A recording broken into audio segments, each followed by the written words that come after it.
नमो नमः। अष्टमी कक्षायाः रुचिरा पुस्तकं। तत्र अस्माभिः प्रथमः पाठः पठ्यमानः वर्तते। तत्र प्रथमः पाठः कः? सुभाषितानि इति। तत्र सुभाषितद्वयं, दो सुभाषित हम पढ़ चुके हैं। उनका अर्थ, उनके शब्द ज्ञान सर्वम् अस्माभिः पठितम्। अधुना अग्रिमं पठामः। तस्मात् प्राक् आप सभी उन श्लोकों को याद करें।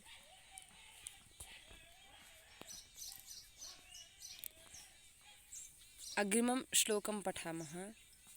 लुब्धस्य नश्यति यशः पिशुनस्य मैत्री, नष्टक्रियस्य कुलमर्थपरस्य धर्मः, विद्याफलं व्यसनिनः कृपणस्य सौख्यं, राज्यं प्रमत्तसचिवस्य नराधिपस्य।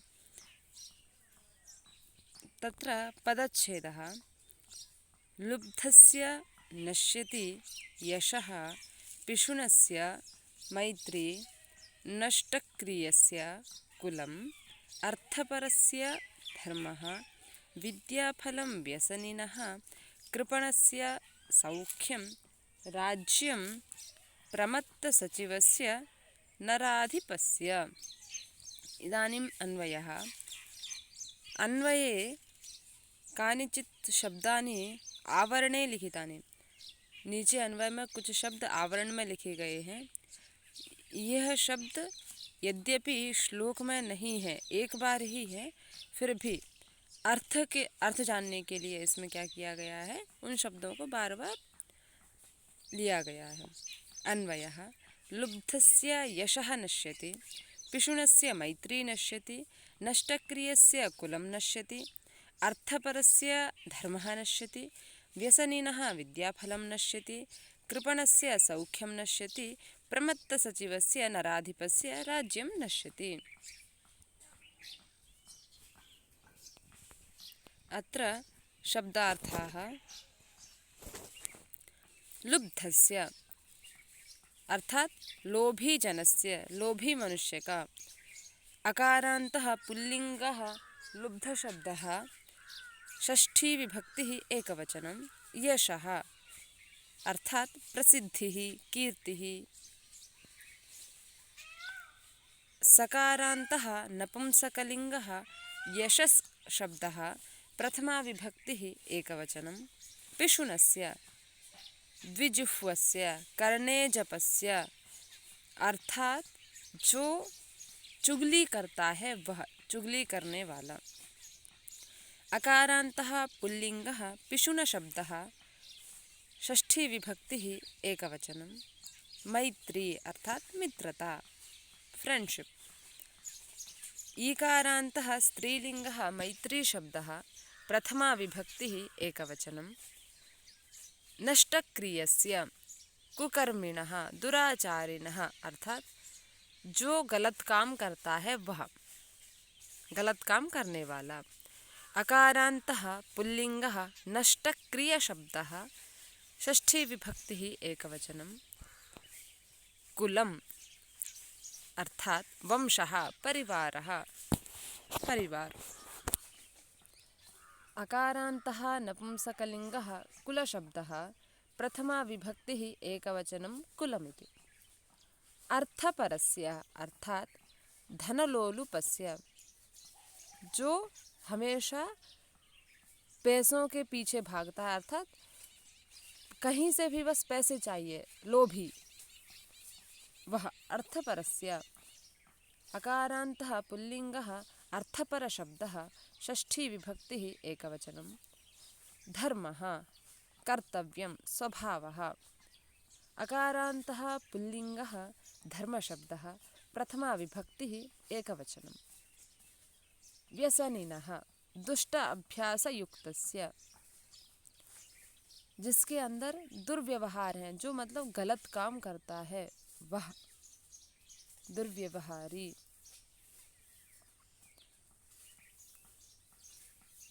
नकारान्तः पुल्लिङ्गः व्यसनिन् शब्दः, षष्ठी विभक्तिः एकवचनं।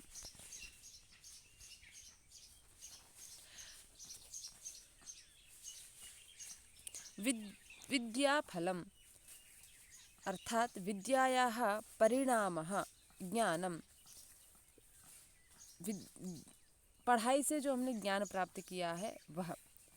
अकारान्तः नपुंसकलिङ्गः विद्याफलशब्दः प्रथमा विभक्तिः एकवचनं। कृपणस्य क्षुद्रस्य कंजूस अर्थ है। अकारान्तः पुल्लिङ्गः कृपणशब्दः षष्ठी विभक्तिः एकवचनं। सौख्यं सुखम् इत्यर्थः। अकारान्तः नपुंसकलिङ्गः सौख्यशब्दः प्रथमा विभक्तिः एकवचनं। प्रमत्तसचिवस्य अर्थात विवेकहीन सचिवेन युक्तस्य। अकारान्तः पुल्लिङ्गः प्रमत्तसचिवशब्दः षष्ठी विभक्तिः एकवचनं। नराधिपस्य अर्थात नृपस्य राज्ञः राजा का। अकारान्तः पुल्लिङ्गः नराधिपशब्दः षष्ठी विभक्तिः एकवचनं। राज्यं देशः राष्ट्रम् इत्यर्थः। अकारान्तः नपुंसकलिङ्गः राज्यशब्दः प्रथमा विभक्तिः एकवचनं। नश्यति नष्टं भवति खत्म हो जाती है। नश् इति धातुः लट्लकारः प्रथमपुरुषः एकवचनम्। इदानीं भावबोधः। श्लोकेन कः भावः ज्ञायते इति। किं नश्यति? यशः नश्यति। कस्य यशः नश्यति? लुब्धस्य यशः नश्यति। सभी शब्दों के अर्थ हम पहले जान चुके हैं। का नश्यति? मैत्री नश्यति। कस्य मैत्री नश्यति? पिशुनस्य मैत्री नश्यति। कस्य कुलं नश्यति? नष्टक्रियस्य कुलं नश्यति। कस्य धर्मः नश्यति? अर्थपरस्य धर्मः नश्यति। कस्य विद्याफलं नश्यति? व्यसनिनः विद्याफलं नश्यति। कृपणस्य किं नश्यति? कृपणस्य सौख्यं नश्यति। कस्य सौख्यं नश्यति? कृपणस्य सौख्यं नश्यति। नराधिपस्य किं नश्यति? नराधिपस्य राज्यं नश्यति। कस्य राज्यं नश्यति? प्रमत्तसचिवस्य नराधिपस्य राज्यं नश्यति। भावार्थः अर्थात भाषायाम् अन्यभाषायाम् अर्थः। तत्र प्रथमतया संस्कृतभाषया लोभयुक्तस्य मानवस्य कीर्तिः नश्यति। रहस्यभेदिनः मित्रस्य मित्रता नश्यति। तथैव यः अकृत्यं करोति तस्य कुलं नश्यति। यः केवलं धनस्य विषये एव चिन्तयति तस्य धर्मः नश्यति। दुष्ट अभ्यासयुक्त मानवस्य विद्या नश्यति। कृपणस्य सुखं नश्यति। यस्य नृपस्य मन्त्रिणः सचिवाः विवेकहीनाः भवन्ति तस्य नृपस्य राज्यमपि नश्यति। हिंदी भाषायां सुलभमस्ति। लोभी का यश, चुगली करने वाले की मित्रता, कुकृत्य करने वाले का कुल, सर्वदा धन की लालसा रखने वाले का धर्म, बुरी आदतों वाले की विद्या, कंजूस का सुख तथा विवेकहीन मंत्री वाले राजा का राज्य नष्ट हो जाता है। अग्रिमः श्लोकः।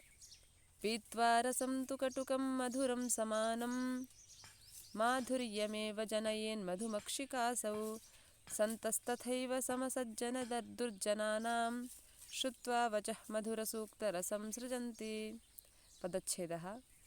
पीत्वा रसं तु कटुकं मधुरं समानं माधुर्यम् एव जनयेत् मधुमक्षिकासौ सन्तः तथा एव समसज्जनदुर्जनानां श्रुत्वा वचः मधुरसूक्तरसं सृजन्ति।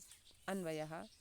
असौ मधुमक्षिका तु समानं मधुरं कटुकं रसं पीत्वा माधुर्यम् एव जनयेत्। तथा एव सन्तः समसज्जनदुर्जनानां वचः श्रुत्वा मधुरसूक्तरसं सृजन्ति। भाषार्थः। असौ एषा यः इत्यर्थः। सकारान्तः सर्वनामशब्दः स्त्रीलिङ्गः अदस् शब्दः प्रथमा विभक्तिः एकवचनं। मधुमक्षिका मधुमक्षिका मधुमक्खी इत्यर्थः। आकारान्तः स्त्रीलिङ्गः मधुमक्षिका शब्दः प्रथमा विभक्तिः एकवचनं। तु इति अव्ययपदं निश्चयार्थबोधकम, अर्थात तू, यह निश्चय करता है। जिस बात को वह कह रहे हैं तो उस बात में अगर तू लग जाए तो वह बात बिल्कुल निश्चय ही होगी, ऐसा अर्थ प्रतीत होता है। समानम, समानरूपेण, अकारान्तः पुल्लिङ्गः समानशब्दः, द्वितीया विभक्तिः एकवचनं, मधुरं, मधुररसम् इत्यर्थः।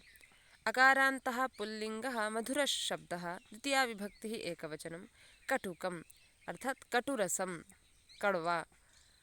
अकारान्तः पुल्लिङ्गः कटुकशब्दः, द्वितीया विभक्तिः एकवचनं, रसं, रसं, मधुरकटुकषायलवणादि सभी रस। अकारान्तः पुल्लिङ्गः रसशब्दः, द्वितीया विभक्तिः एकवचनं, पीत्वा, पा धातुः क्त्वा प्रत्ययान्तं रूपं, पानं कृत्वा इत्यर्थः। माधुर्यं, मधुरताम्। अकारान्तः नपुंसकलिङ्गः माधुर्यशब्दः, द्वितीया विभक्तिः एकवचनं, एव इति अव्ययपदं, हि इत्यर्थः। अत्र असौ मधुमक्षिका इति अनयोर्मध्ये विशेषणविशेष्यभावः वर्तते, परस्परं विशेषणविशेष्यवाचकं। तत्र मधुमक्षिका इति विशेष्यपदं, तस्य विशेषणम् असौ इति, विशेषणपदम् असौ इति। शब्दार्थः जनयेत्, उत्पद्येत, निर्माणं कुर्यात्। जनधातुः विधिलिङ् लकारः प्रथमपुरुषः एकवचनं, तथैव, तेन एव प्रकारेण, तथा एव इति द्वयमपि अव्ययपदं, सन्तः, साधुजनाः इत्यर्थः।